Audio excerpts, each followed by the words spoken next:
की त्याला विधानसभा लोकसभा लढण्याचा अधिकार आहे. आता मुळातच आपल्या राज्यामध्ये 7 पक्ष झालेले आहेत. राष्ट्रवादीचे 2, शिवसेनेचे 2, भारतीय जनता पक्ष, काँग्रेस, मनसे, वंचित आणि अपक्ष. त्यामुळे उमेदवारांची मांदियाळी झालेली आहे. त्यामुळे निवडणुकीमध्ये ज्याला तिकीट मिळणार आहे हे ठरलेलं आहे. महायुतीच्या आमदाराला मिळेल, त्यानंतर महाविकास आघाडीचा जो आता जो आहे त्याला मिळेल. त्यानंतर राहिलेली जागा आता तिथं रिकामी फार शोधायला जायची गरज नाही, आपोआपच तयार आहे. त्यामुळे रेडीमेड. गेल्या वेळेला माझा कार्यक्रम झाला, यावेळेला मी त्यांचा कार्यक्रम करेन असं ते म्हणतात. नाही, आता मला त्याचं काही निवडणुकीमध्ये डिपॉझिट जाणाऱ्या उमेदवाराला आपण निवडून येणार असं वाटतंय. त्याबद्दल मला बोलायचं नाही. परंतु पवारसाहेब हे माझे नेते आहेत, अजूनही माझ्या ते आदरस्थानी आहेत.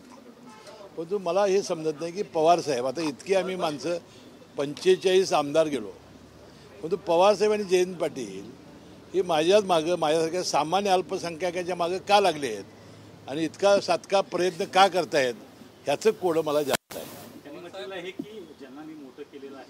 ठीक आहे, सगळ्यांनाच मोठं केलेलं आहे त्यांनी. तर अल्पसंख्याकाच्या मागं का लागले हा एक महत्त्वाचा प्रश्न या निमित्ताने आहे.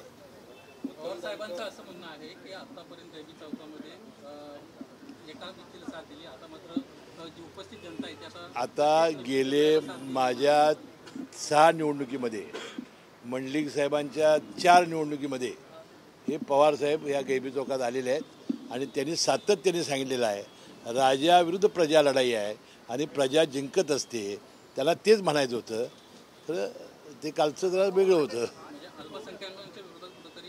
नाही, आता माझं म्हणणं काय, आता परवा जयंत पाटील आले, परवा त्यांनी एक सभा घेतली, परत आता काल साहेब आले. म्हणजे या अल्पसंख्याक माझ्यासारख्या सामान्य कार्यकर्त्याच्या मागं का लागलेले आहेत?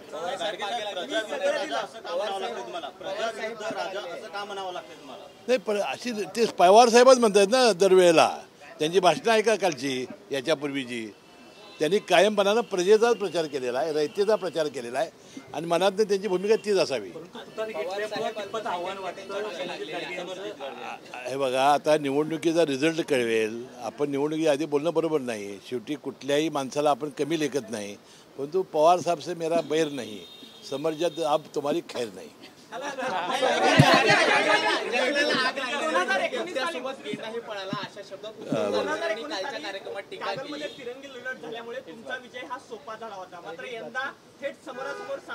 एकूण 6 निवडणुका झालेल्या आहेत, त्यामध्ये एकाच एक 3 वेळा झालेली आहे. एक म्हणजे एक तिरंगी नाही, तिरंगी गेल्याच वेळा झाली.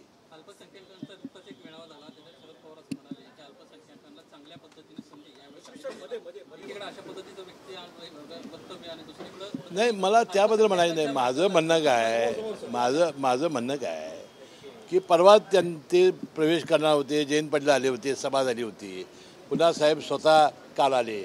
आता आम्ही काय 50 वर गेलेलो आहे ना, आमदार जे 50 वर गेले आहेत. मग माझ्यासारख्या सामान्य अल्पसंख्याकाच्या मागं का लागले आहेत एवढा जोर? काय उद्देश हेच मला समजलेलं नाही. काय कारण वाटतं समर्जित यांना ज्या पद्धतीनं घेण्यात नाही, मला काय माहिती नाही. सातत्याने तुमच्यावर साहेब माझे नाही, ही निवडणूक ही नायक विरुद्ध खलनायक आहे. नाही, मला काय त्यांचं माहिती नाही.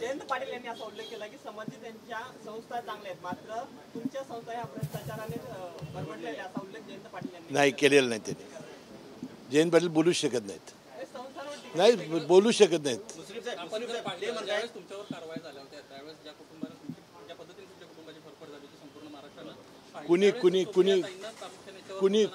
कुणी केली होती? कोण होतं यात? या मागं कोण होतं? म्हणून ही नायक विरुद्ध खलनायक लढाई आहे. त्यांनी म्हटलंय की आगामी निवडणुकीमध्ये जवळपास 30 ते 40 हजाराचा फरक असेल विजयामध्ये. कुणाचा? गाडगे म्हणतायत. अहो, मी तेच सांगितलं ना तुम्हाला. आता किती मतांनी येईल तर निवडणूक ठरवेल ना. तुमच्या सोबत असणारे काही नेते शरद पवारांच्या भेटी घेत असल्याचं पाहायला मिळालं. केपी पाटील असतील. अहो, मी सांगतोय ना, जिथं जागा रिक्त आहे तिथं जात आहेत ना सगळेच. पाठिंबा नाही, कुणाला पाठिंबा? मग आता अहो असं कसं असेल? अहो त्यांना आता निवडणूक लढवायची ना. राष्ट्रवादी अजित पवार गट किंवा अजित पवार यांचा जो पक्ष आहे त्याला फटका बसेल का? अशी जी दांडावरची लोक आहेत ती दांड बदलतात त्याच्यावर. अहो ते कुठं जात आहे ते? ज्यांना तिकीट मिळणार आहे तिथं विरोधी तिकीट मिळणार नाही तिथं जात आहेत. राधानगरीतले तिन्ही नेते आपल्या वेळेचे जात आहेत. आता गेल्या वेळेला सुद्धा आम्ही दोघांच्या समजुता करण्यापर्यंत समजत झाला नाही. ती मेहुण्या पाहुण्यांची जी आहे ती समजुता होण्याच्या पलीकडे आहे. मी तर थकलोला आहे ती मिटवण्यामध्ये. नाही ते मेजॉरिटी त्याला बहुमत व्हावं लागतं, निवडून यावं लागतं आणि बहुमत व्हावं लागतं. ते म्हणतायत आम्ही आमदारच करणार नाही समर्जितना तर मंत्री पण करू. नाही ते निवडून यावं लागतं आणि बहुमत व्हावं लागतं.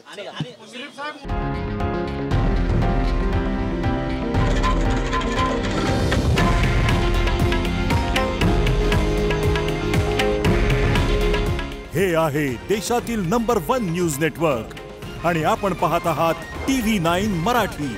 काळजी तुमची, हित महाराष्ट्राचं.